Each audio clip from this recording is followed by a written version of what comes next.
Hello, it's Maria here, and today we're going to be looking at the artwork of Georgia O'Keeffe. Georgia O'Keeffe was an American modern artist. She was best known for her paintings of enlarged flowers, New York skyscrapers, and New Mexico landscapes. O'Keeffe has been recognized as the mother of American modernism.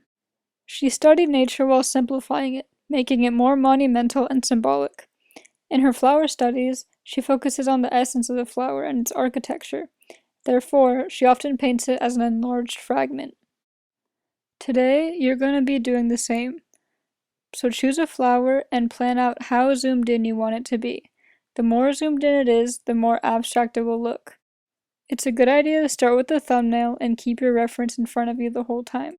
For my project, I chose to do a lily. I zoomed in just a little bit and I kept it very centered because a lot of Georgia O'Keeffe's compositions are fairly centered. Try your best to accurately sketch the flower according to the reference and keep in mind the different shapes that are inside of it. For example, if your flower has big petals, it might have some folds in the petals. Also pay attention to the complicated anatomy going on in the center of your flower, if there is any. Once you're happy with the positioning of your flower, move on to color. With Georgia O'Keeffe, you want to keep your colors very bright and lively. A lot of the time, I use paint straight out the tube. However, I did mix in white or different colors together often. I would also avoid using black for shadows because that could make things dull.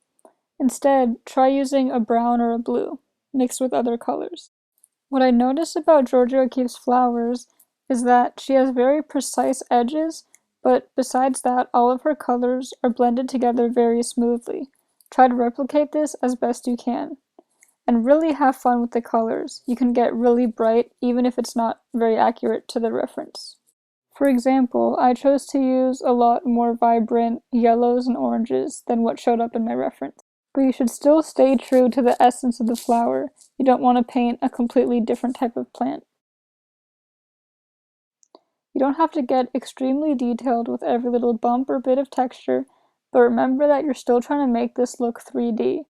Include shadows that will help the viewer understand how the petals are layered. And if you have any stamen in the center of your flower, make sure that you're shading it like a cylinder, even if it's a really thin cylinder. As you get further into your painting, include any interesting details on the petals that make your flower more unique. I skipped through a lot here, but all I did was repeat the same pattern on the last few petals. Now I'm adding details on the edges and blending it in with a little bit of water and paint. Now I'm adding a shadow on the lower petals and I decide to use an interesting color like red. I'm making sure that it's very evenly placed and smoothly blended out. As always, make sure to keep in mind where your light source is coming from. Even though the shadows are not very dramatic, if you have shadows placed in random places, it will become confusing and not very 3D. When it comes to choosing a background, choose an interesting color that will work well as a contrast to your flower. Since my flower has a lot of bright oranges and pinks, I chose a dark green.